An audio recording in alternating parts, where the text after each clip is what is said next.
আপনারা অনেক কিছু বলছেন। আমার দিদিমণি, আমি তাকে ধন্যবাদ জানাই। আমি সেই 2005 সালে থেকে দেখছি উনি সই করেছিল কি হবে, তা বলে এনআরসি হবে কোথায়, তাহলে আসামের জন্যে, তাহলে আসামের জন্যে এনআরসি হবে।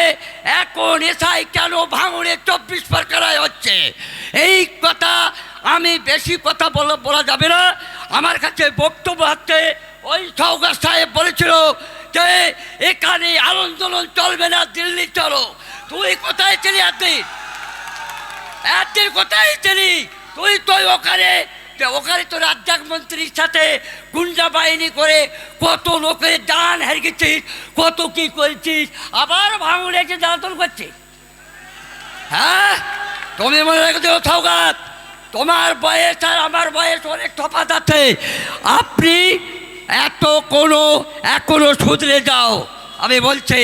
আর একটা কথা, বামপন্থের আমলে তুমি কি করেছো সব জানি আমি, এই মুহূর্তে সব জানি আমি। কিন্তু আমার কাছে প্রশ্ন হলো, আরে সওগাত, তুই যদি চুপ করে বসে থাকতিস তোর দাম অন্য জায়গায় যেত। মমতা বন্দ্যোপাধ্যায় জানে না আজকের আরাবুল সাহেব আজকের সেই জীবনতলার ওখানে মিটিনি বোম ফিট করে এলো, তাও জানো না?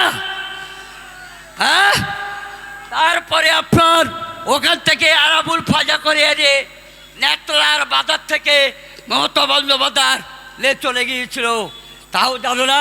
আরাবুল এখন খারাপ হয়ে গেছে, আরাবুল পচে গেছে। হ্যাঁ, আরাবুল পচে গেছে। আরাবুল তৃণমূল জন্মত নেই ভাঙড়ে। হ্যাঁ, দেখো সওগাত কোথায় ছিল সওগাত? আর এখন তৃণমূলী কর্মীরা বলে আমার সওগাত। হ্যাঁ, এখন সওগাত ছিল তো। আমি সাবধান করে দিচ্ছি, খুব হুঁশিয়ার থাকো। ভাঙড় থেকে জিতে দেখাতে হবে। আমার কাছে প্রশ্ন হলো, ভাঙড় থেকে জিতে খেলিয়ে চলে যাবে। হ্যাঁ, আমার বক্তব্য হলো, তুমি কিরম সওগাত ভাঙড়ের ফিকার ভালো করে দেখেছো, পঞ্চায়েতে করেছো। হ্যাঁ, কত লোকের কোল খালি করতেছো। আর কিন্তু হবে না, আর হবে না। আমি নওশাদ সিদ্দিকীর বলছি, আমি নওশাদ সিদ্দিকী বিধানসভায় থেকে পঞ্চায়েত থেকে লোকসভায় ওখানে নূর আলম খানের মাথায় ইট মেরে করে দিয়েছিল, সে কিন্তু জিতে গিয়েছিল। ও সওগাত, হ্যাঁ, আজকের তুমি র্যাপের জামা গাইতে, হ্যাঁ, তুমি র্যাপের জামা গাইতে তোমার কর্মীকে আমার ওই নূর আলম খানের মেরেছিল আইনজীবী।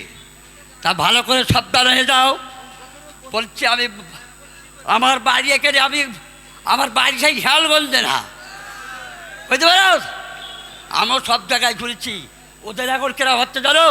একটা কবিতা পড়েছিলাম, বলেছিল আমার হেডমাস্টার মশাই, হ্যাঁ, মোহাম্মদ সাহেব বলে এসেছে সরথি বেড়ে পরশ লেগেছে আবারও পরে, সকালবেলা গাছে লাগায় শিশিরে রেখা ধরে, আমলকি বলে কাঁপে গেল তার বুক করে দুরু দুরু, পেয়েছে খবর পতাকা চলো সবাই সবে হয়েছে শুরু। হ্যাঁ, সেগুলোরই ডালে কুড়ি ভরে এলো নগর ফুটলো বেলা, মারা ছিল তাই খোঁজ নিয়ে যাচ্ছে মোমবাতি 2 বেলা। গগনে গগনে বড় সংসেতে মেঘেরা পেয়েছে ছাড়া, বাতাসে পেরে বেছে নাই কোনো কাছে তারা। দেখি বারে জল করে টল নানা ফুল ধারে ধারে কচি দাঁড়ে গাছে খেতে পড়ে আছে, হাওয়ায় দোলা দেয় তারে।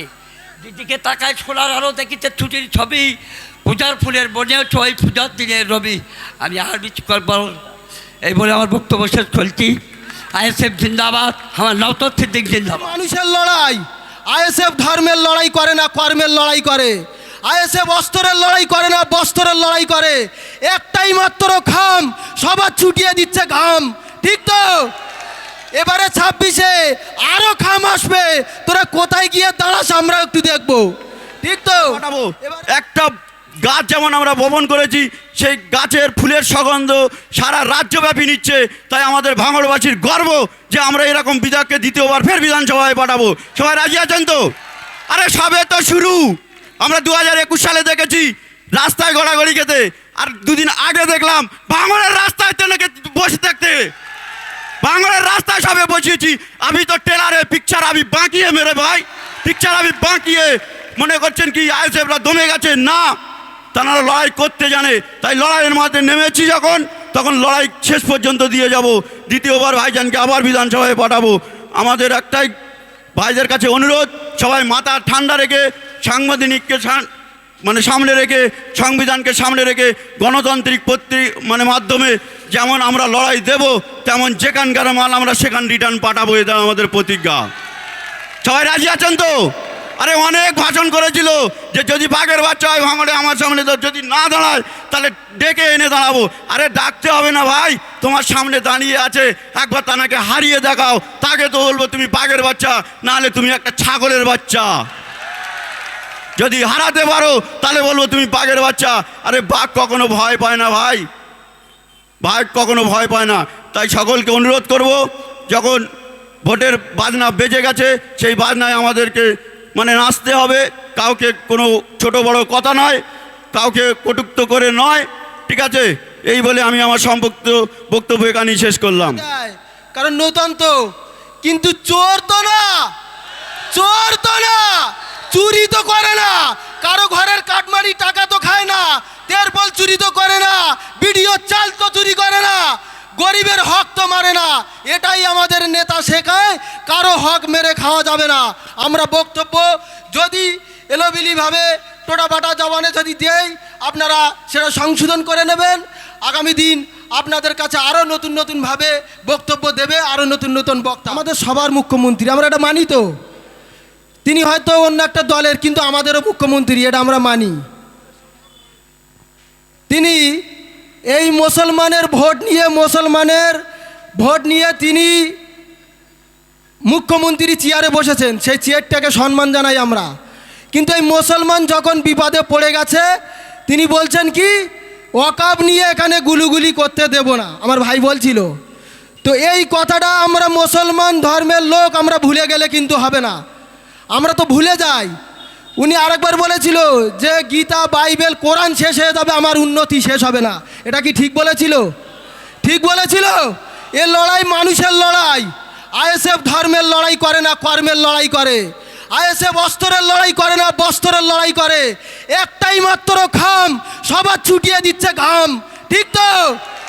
এবারে 26-এ আরো খাম আসবে, তোরা কোথায় গিয়ে দাঁড়াস আমরা একটু দেখবো, ঠিক তো? এখানে বলছিল নাকি যে নওশাদ সিদ্দিকী কি উন্নয়ন করেছে ভাঙড়ে। তাহলে নওশাদ সিদ্দিকী যদি উন্নয়ন না করে থাকে, তাহলে উন্নয়নটা কে করছে দেখতে হবে। কারণ ভাঙড়ের যে ব্রিজটা হয়েছে, নওশাদ সিদ্দিকী পাস করেছিল, কোনো চোর নোটিশিয়াস ক্রিমিনাল পাস করে আসেনি।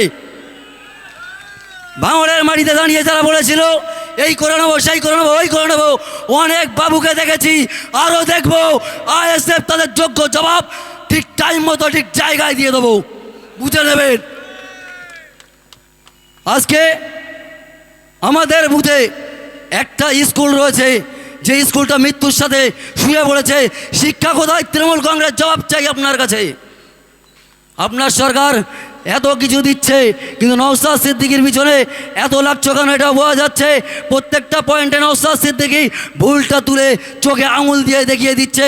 ওই জন্য নওশাদ সিদ্দিকীর বিরুদ্ধে তোমরা লেগেছো। তোমার মমতা ব্যানার্জির ক্ষমতা থাকলে, মমতা ব্যানার্জির ক্ষমতা থাকলে নওশাদ ভাইয়ের যে দাবি ভাইজান রেখেছে, যে যেখানে আইএসএফ প্রার্থী দেবে সেখানে যদি ভোট কেটে বিজেপি আসে, সেখানে ভোট দিয়ে যদি বিজেপি আসে, তার দায়ভার কিন্তু আইএসএফ নেবে।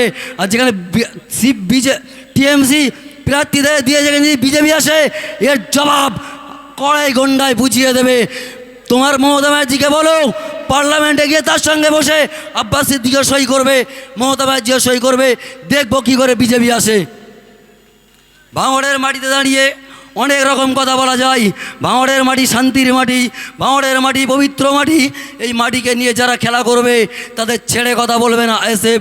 এটাও আজ ভোগালিটি অঞ্চল থেকে আমরাও আজকে বৃহত্তর সারে বলে দিলাম। এই বলে আমি আমার বক্তব্য এখানে ইদি করছি। ইনকলাব জিন্দাবাদ, নওশাদ সিদ্দিকী জিন্দাবাদ, আইএসএফ জিন্দাবাদ, ইন্ডিয়ান সেকুলার ফ্রন্ট জিন্দাবাদ। ধন্যবাদ মইনুর ভাইকে। যেমন আমরা লড়াই দেব, তেমন যেখানকার মাল আমরা সেখান রিটার্ন পাঠাবো, এটা আমাদের প্রতিজ্ঞা। সবাই রাজি আছেন তো? আরে অনেক ভাষণ করেছিল যে যদি বাঘের বাচ্চা হয় ভাঙড়ে আমার সামনে, তো যদি না দাঁড়ায় তাহলে ডেকে এনে দাঁড়াবো। আরে ডাকতে হবে না ভাই, তোমার সামনে দাঁড়িয়ে আছে, একবার তাকে হারিয়ে দেখাও, তাকে তো বলবো তুমি বাঘের বাচ্চা, নাহলে তুমি একটা ছাগলের বাচ্চা। যদি হারাতে পারো তাহলে বলবো তুমি বাঘের বাচ্চা।